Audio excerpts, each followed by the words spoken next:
Tonight, the desperate search for survivors of the Chinese earthquake. Tens of thousands are believed buried in the rubble, and hope fades with every passing minute. I'm Couric. Also tonight, the West Virginia primary. Hillary Clinton is looking for a big win in the Mountain State, but from there to the nomination could be an impossible climb. A potential lifesaver for women, the most conclusive study yet, finds ultrasound can detect breast cancers, mammography misses. And harnessing porcine power. Are pigs the answer to America's energy problems? Our special Eye on the Road series continues. This is the CBS Evening News with Couric. And good evening, everyone. This is a special broadcast tonight with fewer commercials and more news. And we begin with China and the massive rescue effort following that powerful earthquake. Officials believe that in one city 60 miles from the epicenter, more than 18,000 people are buried in the debris and time is running out. The death toll in Sichuan province alone rose today to more than 12,000. Nearly 3.5 million homes have been destroyed and 50,000 Chinese troops have been mobilized, some parachuted into the disaster zone. Celia Hatton begins our coverage from one of the most heavily damaged parts of Sichuan province.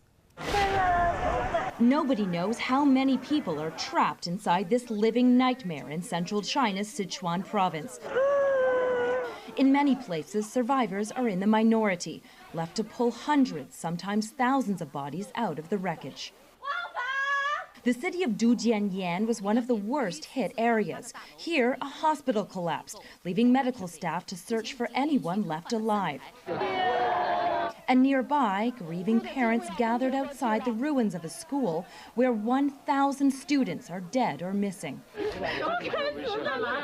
Not far off, another school was crushed under a landslide. The whole mountain seemed to fall down towards us, and we were all buried underneath the buildings, explains this teacher who managed to escape from the rubble. The occasional rescue raised slim hopes that more victims may be waiting to be found. And the government knows that time is crucial and appears to be doing whatever it can to get roads cleared and electricity restored. But that job is being made much more difficult because of heavy rains, cold weather, and thick clouds, all of it adding to the atmosphere of misery. As terrible as this situation appears to be, these people are safe and they have access to food and clean drinking water. Rescue teams are worried what they'll find when they break into the region's more remote areas, places that have been cut off from the rest of the world due to landslides.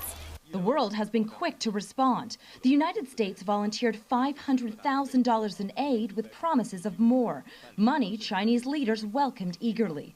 As for international workers coming in to help, the Chinese said they could handle the task themselves for now.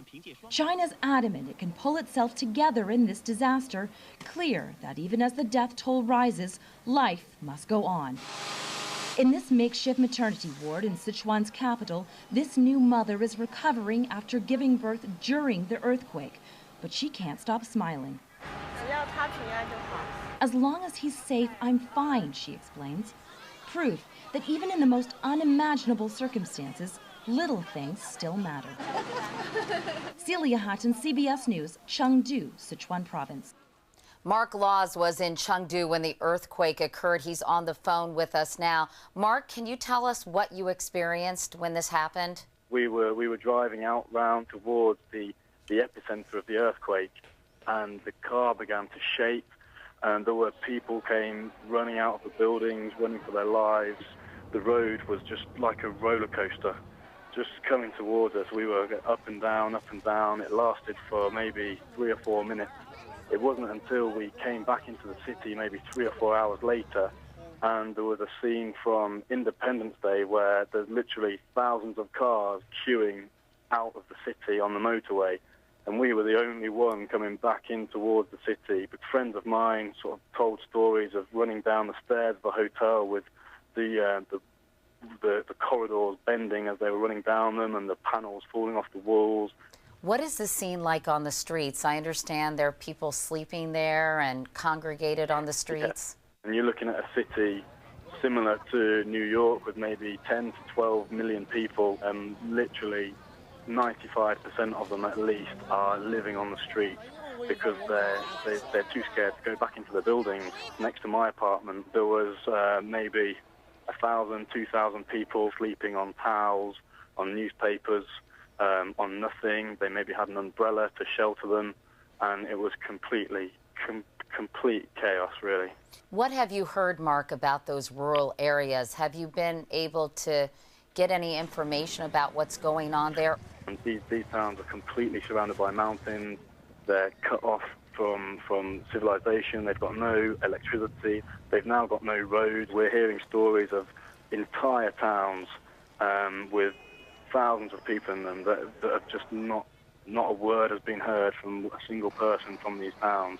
As soon as the earthquake hit, it started, the rain was absolutely torrential. They've been trying to fly into the mountains in helicopters, but have had to turn back. How would you best describe what this vast area looks like? It's a very, very rural area with some extremely big cities in the middle. It's a terrible, terrible thing to see on the news, to know that you're so close, yet so far away from being able to do anything. That was eyewitness Mark Laws in Chengdu. And one more note from China. 12 Americans on a panda watching tour have not been heard from since the quake, but communications in the disaster zone have been spotty at best. Now turning to Myanmar, where survivors of the cyclone are in desperate need of help. 2 more American aid flights landed there today, but UN officials say just a tiny portion of relief supplies are actually reaching the victims. Some are scrambling to scoop up the rice that spills off trucks. Supplies are piling up in the capital, but the military government has been painfully slow to distribute it. There are many tens of thousands who haven't received necessary medicine, food and rice. And that is a race now against the rain as the monsoons come, a race against disease and epidemic, and literally a race against death itself to reach these people. Tonight, families are huddling together to try to stay dry. An estimated 2 million people are without adequate food and shelter in Myanmar, which used to be called Burma. Turning to politics now, in today's primary in West Virginia. Heading into it, Barack Obama had a big lead over Hillary Clinton in the national delegate count. He's up by 181. Obama needs only a third of the remaining delegates to clinch the nomination. Clinton, meanwhile, needs 2/3. Jim Axelrod is in Charleston tonight. And Jim, even Obama says Clinton will win tonight. Now, there's no suspense here, Katie. Hillary Clinton is expected to win and win big here in West Virginia.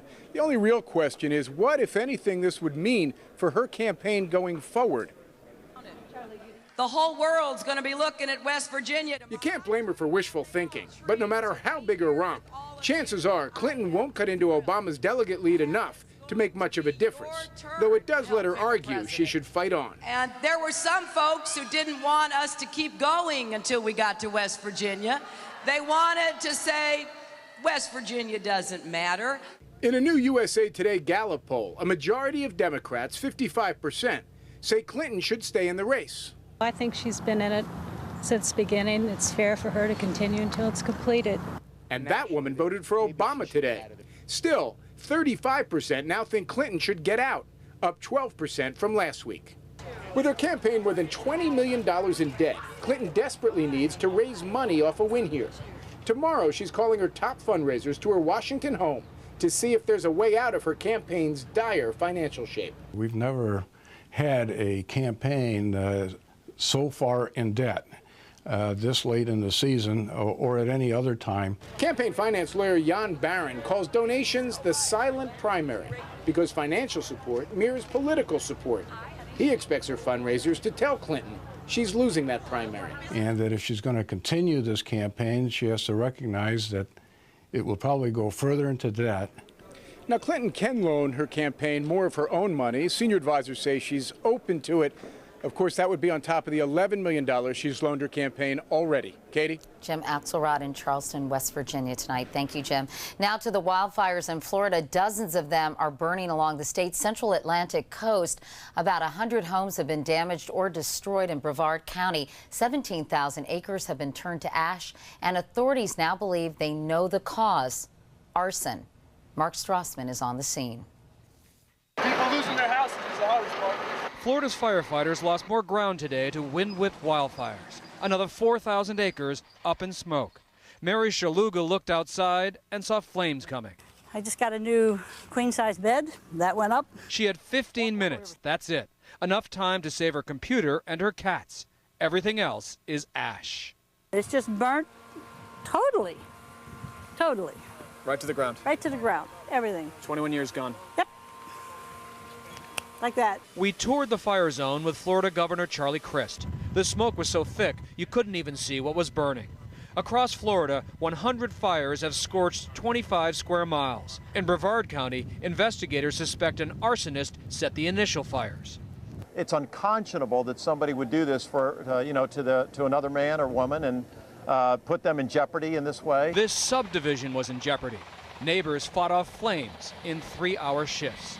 We're out behind the houses over there with hoses, buckets, shovels, just trying to douse it until the fire brigade could come, because it was very intense. Scary? Very, very. This is one of the 100 or so homes damaged or destroyed so far. Families can lose everything in minutes. And in the afternoons around here, people will wonder whether their homes are next. The winds pick up, and this is a threat that could go on for weeks, Katie. All right, Mark Strassman. Thank you, Mark. Meanwhile, there's important health news tonight about breast cancer.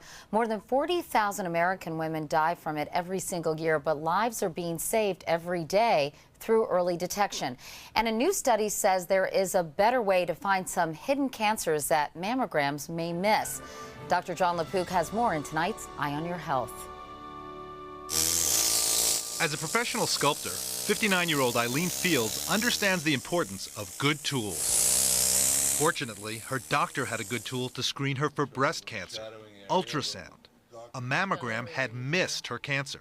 Does it cross your mind what would have happened if you hadn't had the ultrasound? Oh, absolutely. Absolutely. It's terrifying. It's terrifying because it could have been 3 or 4 years before they found anything. Eileen has dense breast tissue which can mask small tumors. A mass developing within that tissue may be literally invisible on a mammogram because it's like looking for a snowball in a field of rice. It's just very difficult to be able to pick out the boundaries of that mass.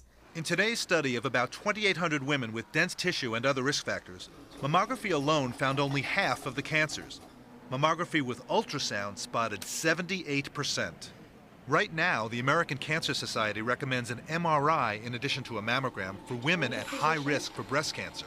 But this study, the most definitive so far, may encourage more doctors to consider ultrasound, which is easier and less expensive. And does not involve any radiation or breast compression. No discomfort? No discomfort. Easy exam.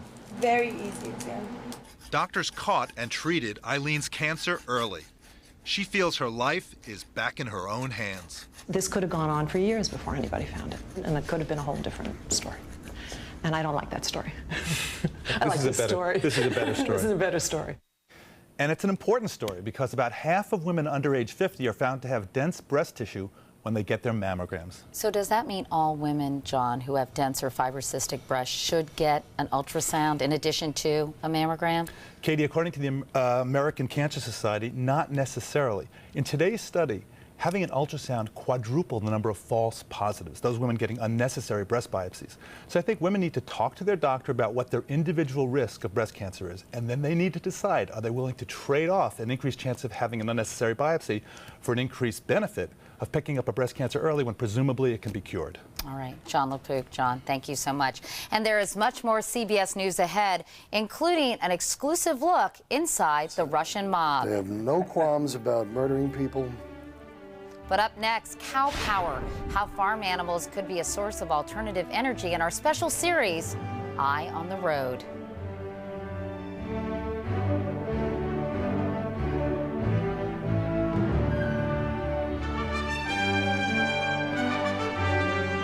Tonight's limited sponsorship of the CBS Evening News is brought to you by Lyrica.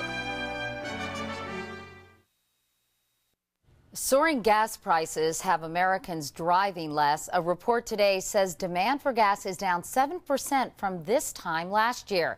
The price hit another record high, a nationwide average of $3.73 a gallon. So far this year, gas is rising an average of about a penny every other day. And that's why we're bringing you a special series this week called Eye on the Road. Two CBS News correspondents are driving cross-country in opposite directions, heading for a rendezvous in Missouri, reporting along the way on the impact of high gas prices and possible solutions.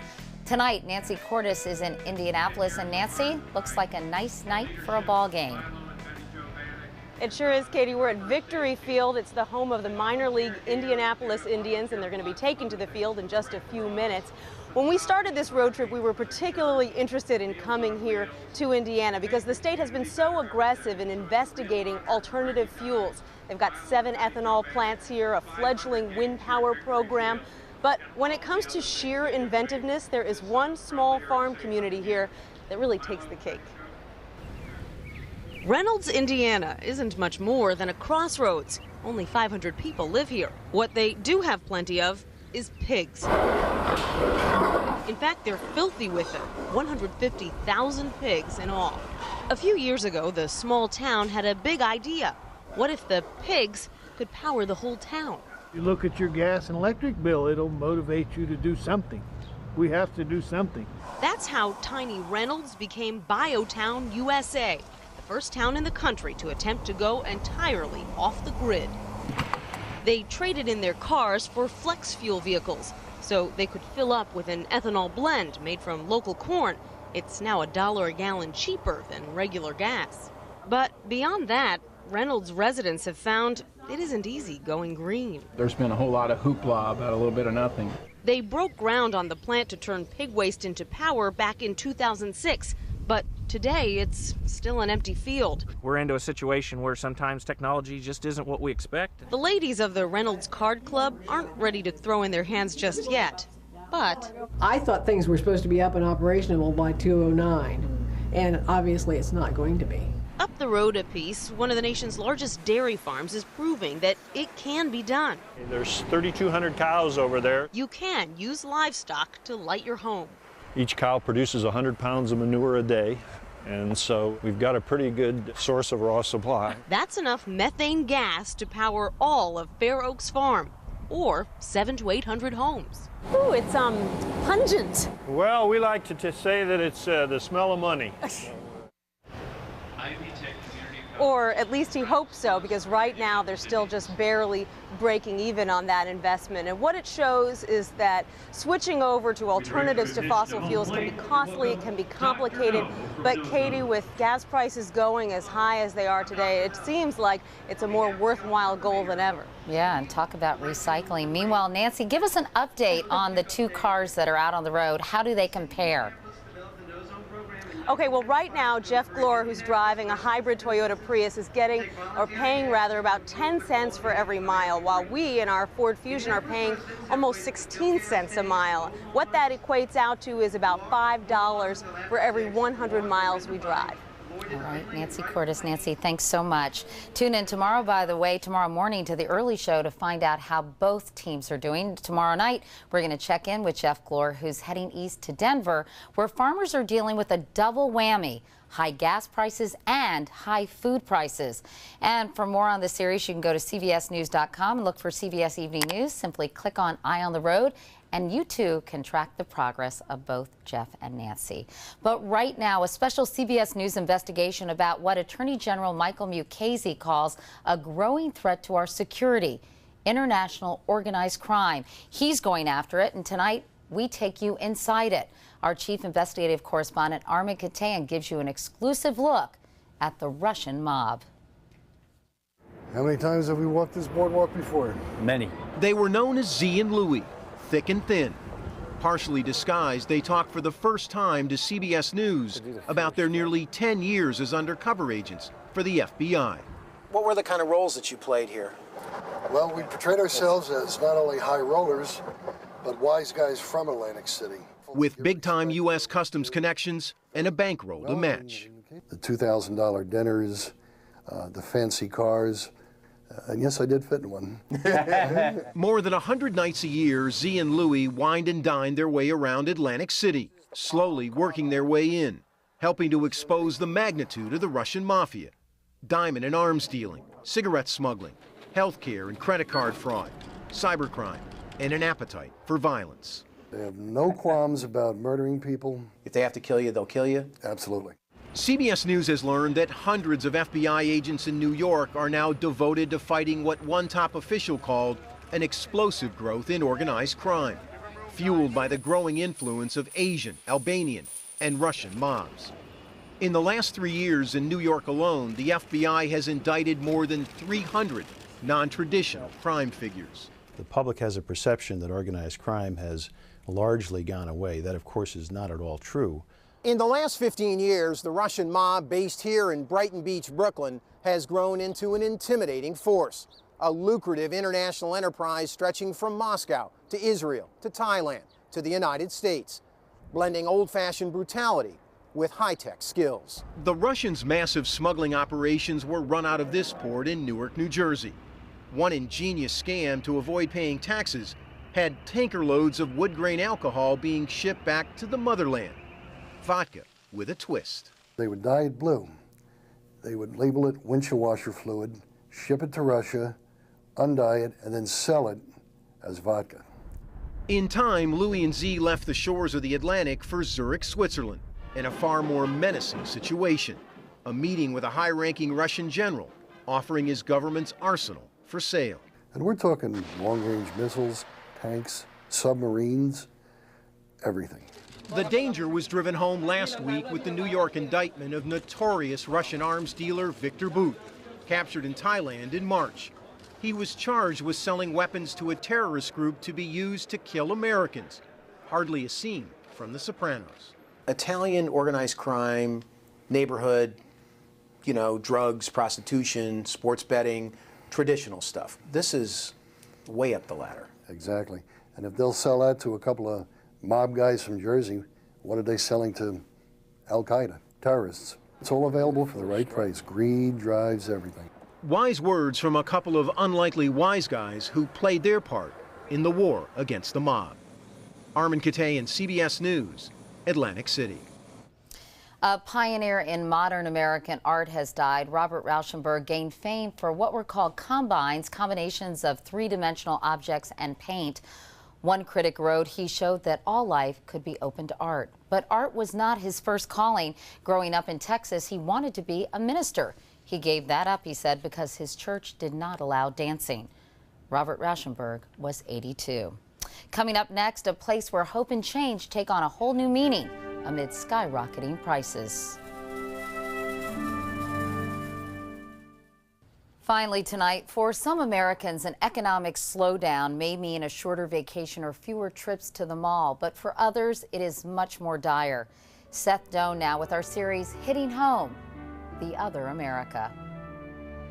Spend your life lifting people up. For high school senior Jasmine Lafayette, hope and change aren't just political slogans. Hope is what she has. I know God has something better in store. And change is what she needs. This is $3.50. Jasmine counts out quarters just to put gas into her car. Can I get $3.50 on pump number 3? Her tank's never been full. She buys her gas 1 gallon at a time.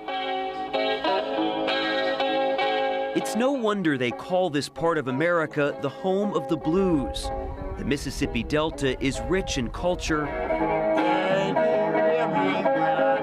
but that's about it. The poverty rate here in Greenville, Mississippi is about 2.5 times the national average. They're struggling nearly everywhere you look. And down here, poverty is colorblind. It's my little bitty bathroom.